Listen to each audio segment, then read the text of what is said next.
Good morning, and welcome to our second program for the Charter's celebration of World Interfaith Harmony Week.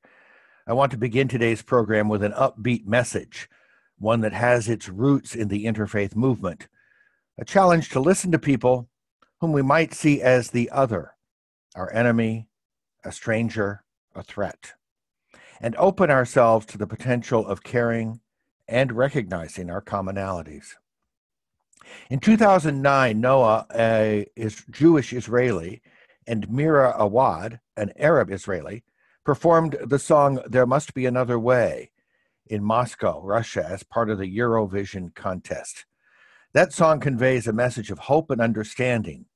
The singers describe There Must Be Another Way not as a song of peace, but as a simple call to respect the humanity of others.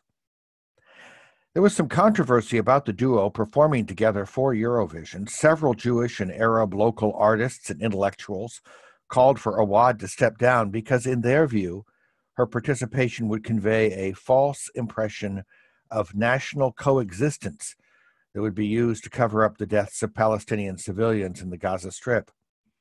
In an interview, Awad acknowledged this criticism and said, "We are not naive enough to think that we're representing any existing situation. What we are doing is we're trying to show a possible situation we believe is possible if we just make the necessary efforts." That's the core of interfaith. We must participate in the movement because it is necessary. Noah and Mira Awad.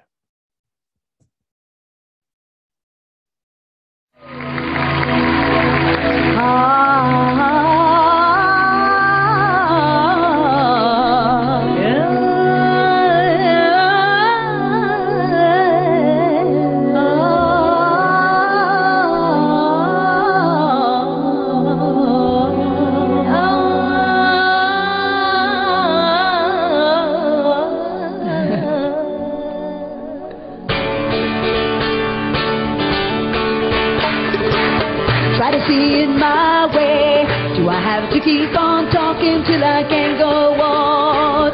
While you see it your way, run the risk of knowing that our love may soon be gone. We can work it out. We can work it out.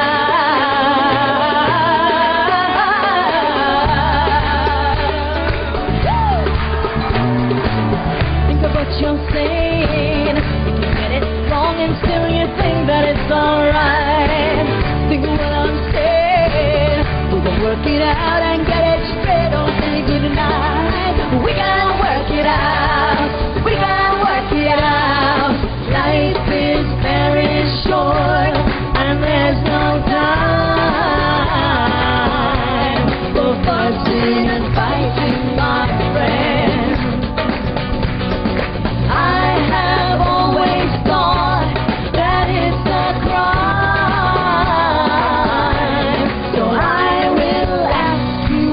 Again. Try to see it my way. Only time will tell if I am right or I am wrong.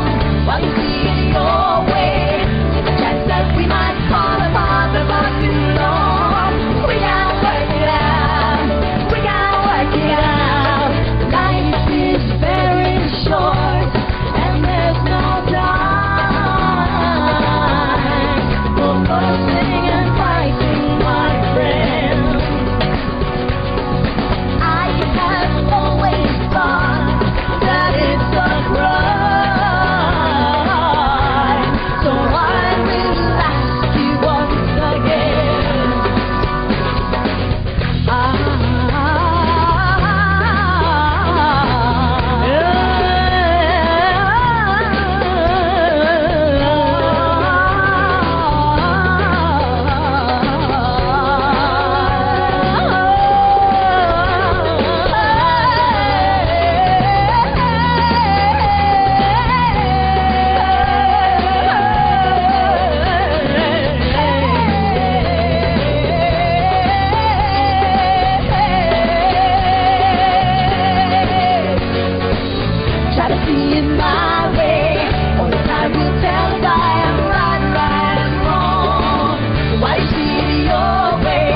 From Moscow via Israel, let's now take a trip to Chicago and view a student-made film on interfaith dialogue.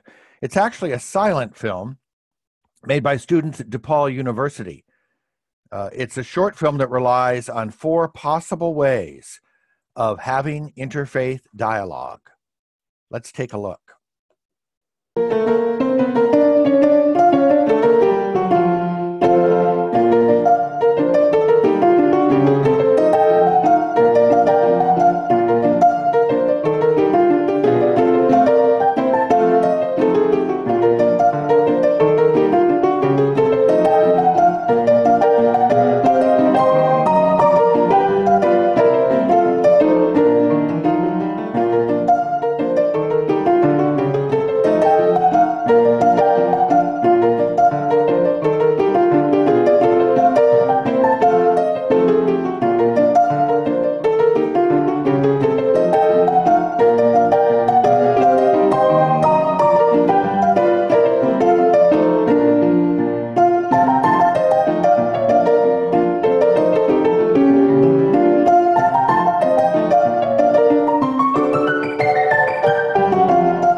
Ask your. The the thing we learned there, I think, is that you could never go wrong with introducing a puppy into the mix, interreligious, interfaith, or otherwise. We have a little ad coming up here, which is just a couple of seconds, and then we're going to hear from the Interfaith Amigos. If you participated in any other Charter for Compassion activities, you know that the Interfaith Amigos are among our favorites. Rabbi Ted Falcon, Pastor Don McKenzie, Imam Jamal Rahman are now going to appear in a TED Talk addressing the theme of radical collaboration. In a time when religion appears to be at the heart of fragmentation, suspicion, and conflict, this friendship between these men is a beacon of a wiser, more compassionate, and hopeful path. Here they are addressing the topic of breaking the taboos in interfaith dialogue. Dr. Bowden Tresto.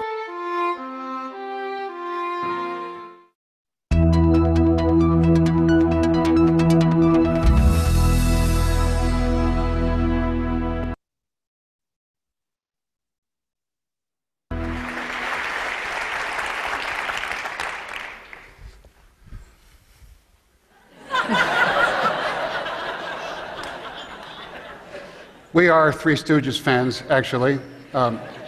In fact, we are the very incarnation of their famous line, "We tried to think, but nothing happened." 10 years ago, when we began working together, we did what many interfaith groups do. We shared with each other from the wisdom of our spiritual traditions.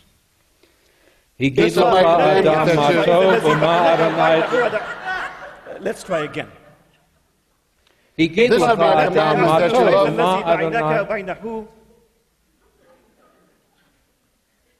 That's how it was for the first 3 years.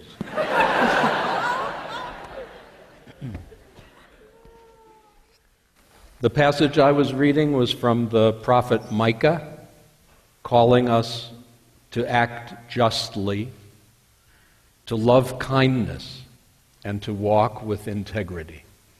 The passage I was reading is from the Gospel according to John, where Jesus is instructing his followers on the meaning of unconditional love. And the verse from the Quran says, "Repel evil with something which is better, so that your enemy becomes your intimate friend." So you see, beautiful words from each of our traditions. But the problem is, we're all stuck in patterns of behavior. Here's our favorite teaching story. The mullah goes to work, lunchtime opens his lunch pail box, and what does he find? A cheese sandwich. Second day, third day, fourth day, another cheese sandwich. He says, "I hate these cheese sandwiches." Finally, his puzzled co-workers say, "Mullah, why don't you go home and say to your wife, please, make me a different kind of sandwich?" The mullah says, "I'm not married." Who makes them? I do.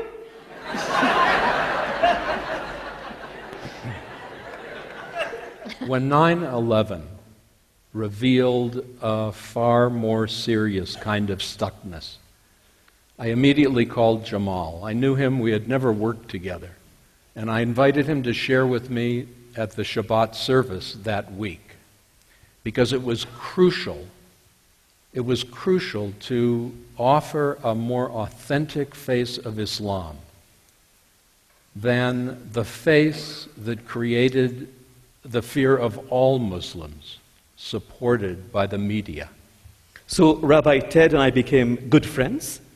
Then we became good friends with Pastor Don McKenzie, and soon I realized that Ted and Don are two of the best Muslims I know.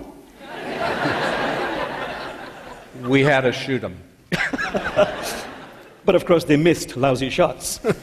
So I immediately explained that the word Muslim simply means one who surrenders one's attachment to the ego.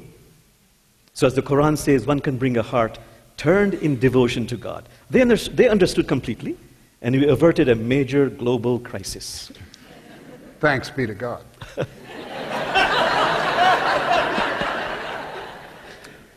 We marked the first anniversary of 9/11 with an event at my church, and after it was over and we were debriefing, the three of us looked at each other and said, "We can't stop now."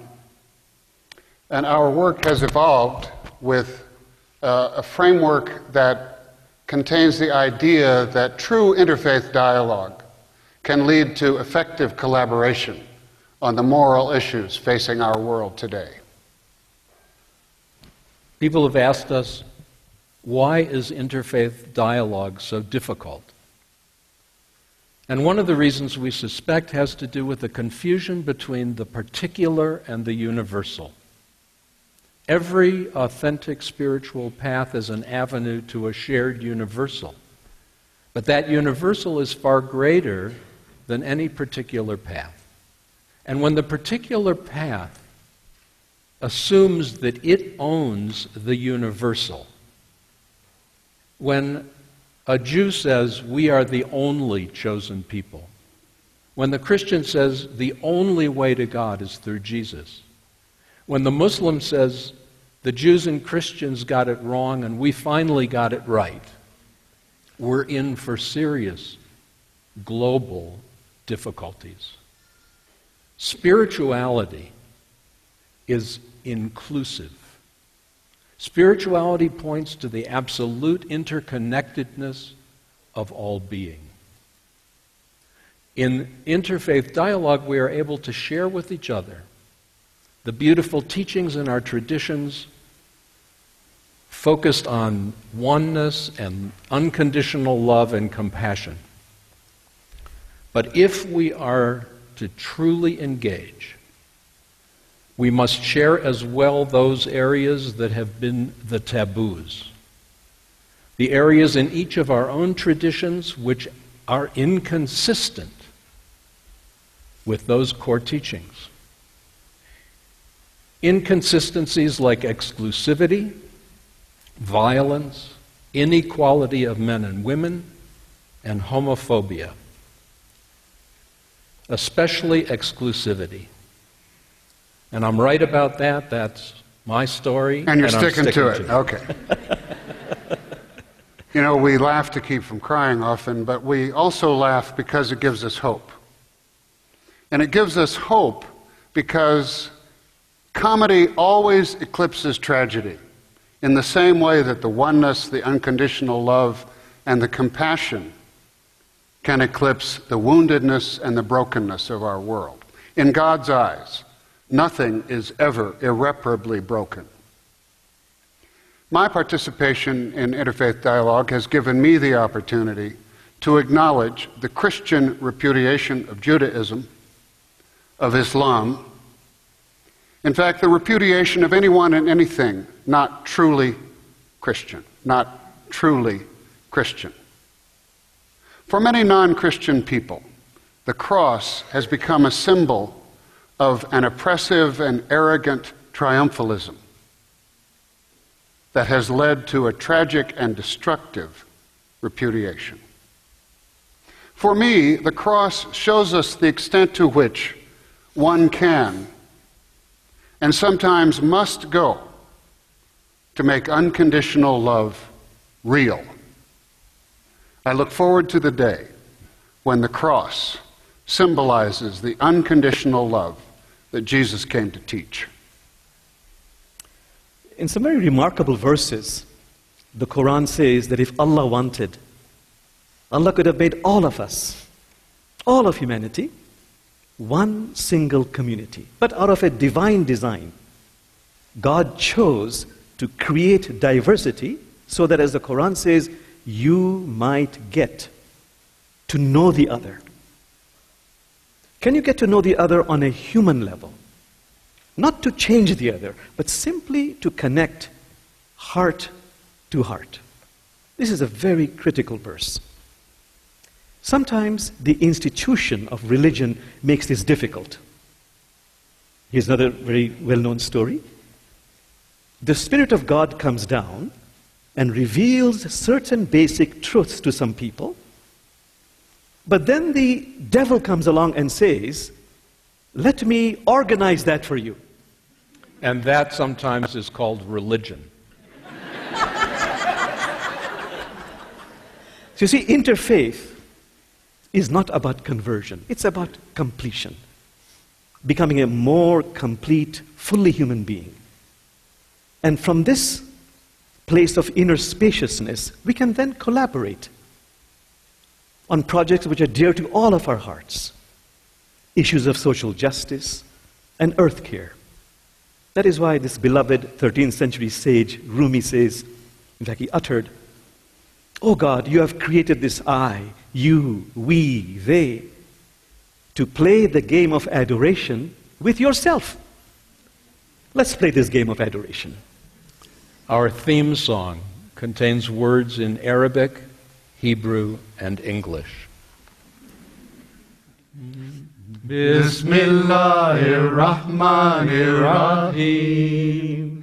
Bismillahirrahmanirrahim. La ilaha illallahu. La ilaha illallahu. Adonai hu ha Elohim hu. Adonai hu ha Elohim hu. It's all one and I am as I am. It's all one and I am as I am. Thank you.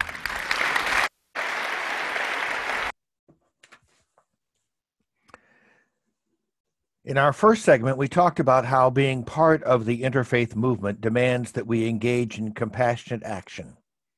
The First Nation musical group Ulali commits itself to action. In the words of its founder, Purafe, an heir to the Tuscarora Indian nation, I place myself in the time-honored perspective of someone who accepts to bear the responsibilities inherited from my ancestors. So in Idle No More, an anthem of Ulali, we find a call to walk in the light with a drum, a song, and a prayer to bring about change. Idle no more.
Together, brothers and sisters, idle no more.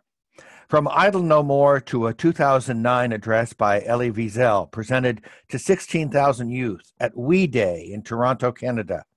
Here we learn again that in order to stand with humanity, we must act in each other's behalf. Rizal was a Romanian-born American Jewish writer, professor, political activist, Nobel laureate, and Holocaust survivor. One of his most famous quotes, "The opposite of love is not hate, it's indifference." In the interfaith movement, we learn first to set aside our discomforts and our prejudices, experience listening to and learning from others. We come to know the other, accept and acknowledge differences, and then appreciate that difference. In this speech, Rizal helps us understand that the person we see in the street is a fellow sojourner, a potential friend.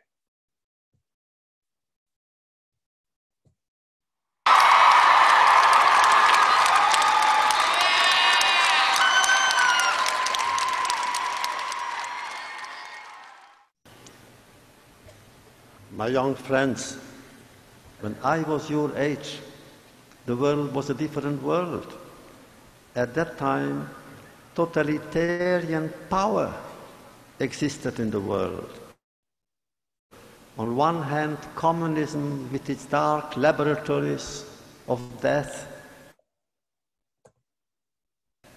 and on the other hand, Nazism with its factories of death.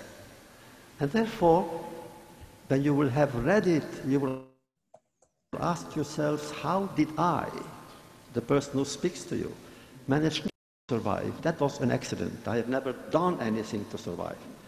It is simply, if you are religious, you would say by miracle or by chance.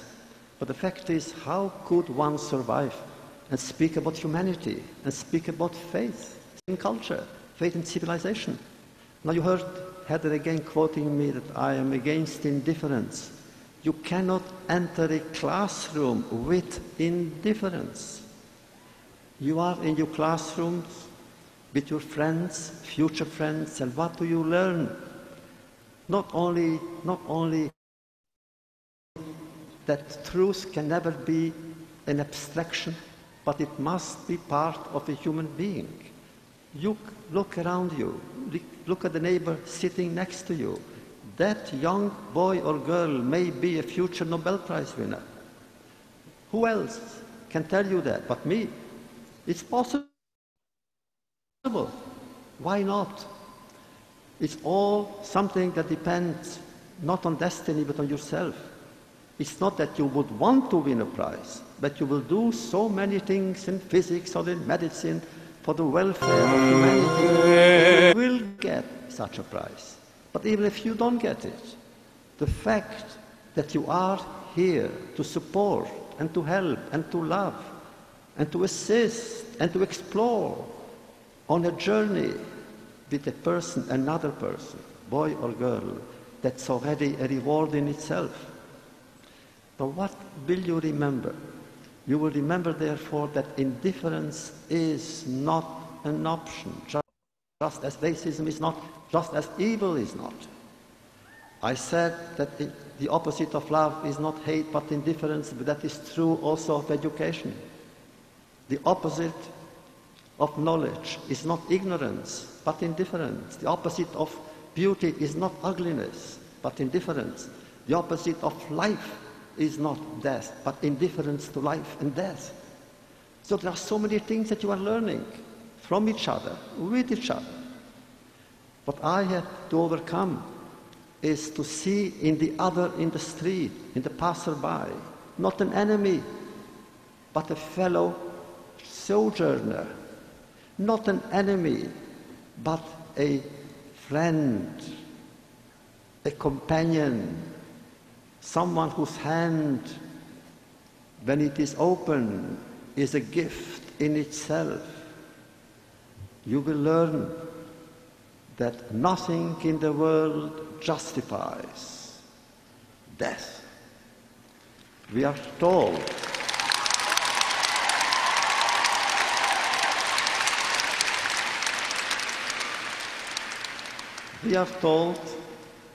that death is a blemish on creation. It is surely true.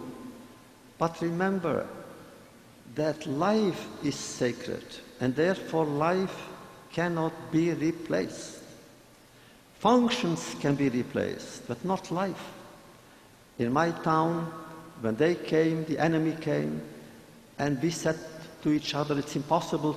They will not take all of us away, since so many doctors are in my town, so many pharmacists, so many cobblers. How can they live without us? And the enemy said, everyone is replaceable. Nonsense! Human beings are not replaceable.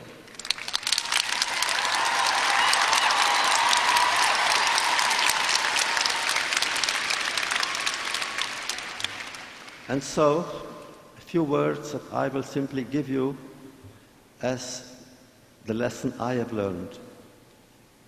When you will have read maybe some of my books, or come to my school and learned with me, what will remain, what I want to remain in you and with you, is simply that whatever you will do in life, whatever endeavor you will undertake, and wherever the road, the destiny will take you, remember these few words. Always think higher and feel deeper. Think higher meaning that simple things have their own beauty, and feel deeper meaning feel deeper about one another. When I see a child, the sadness of that child darkens my universe, and the smile of that child gives me more hope than I can get from myself. But then this is the mystery of hope. It is like peace.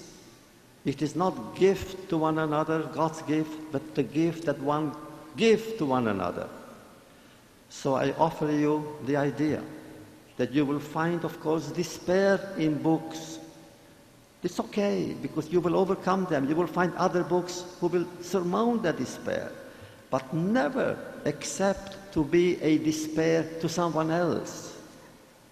That means, let not your hope be at the expense of another person's despair. If I am responsible for your despair, I am guilty and unworthy. I want you to remember these moments that we spend together today as moments of possible and necessary joy, but above all, of extraordinary moments of promise, of an extraordinary promise, of hope. We are each other's hope. Thank you.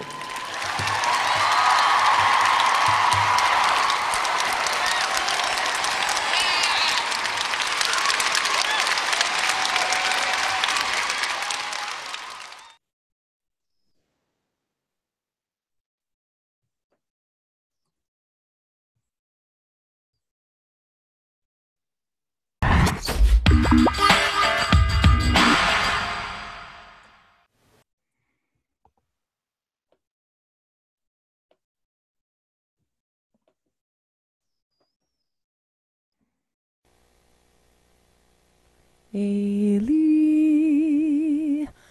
Eli, shelo yigamer leolam, hachor v'hayam, rishru shel hamayim, barak hashamayim, to feel at Adam, hachol v'hayam, rishru shel hamayim, barak hashamayim, to feel at Adam. O Lord my God, I pray that these things never end. The sand and the sea, the rush of the water, the crash of the heavens, the prayer of the heart, the sand and the sea, the rush of the water, the crash of the heavens, the prayer of the heart.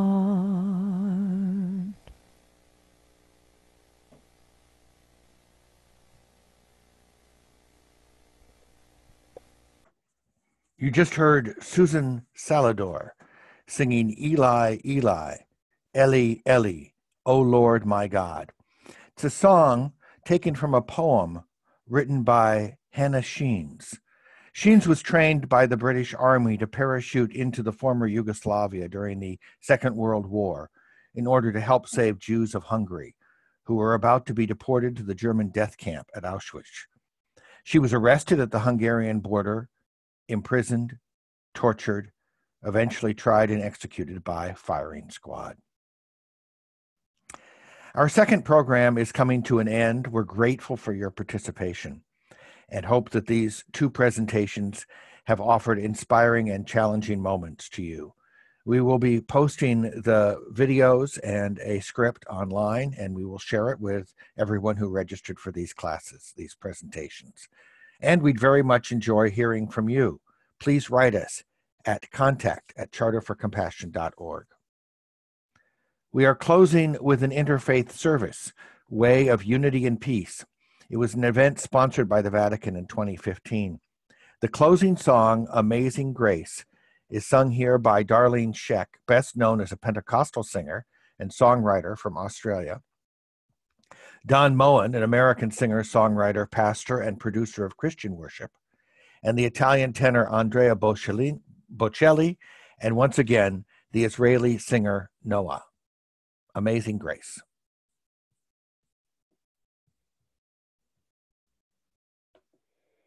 Amazing grace, how sweet the sound that saved a wretch like me.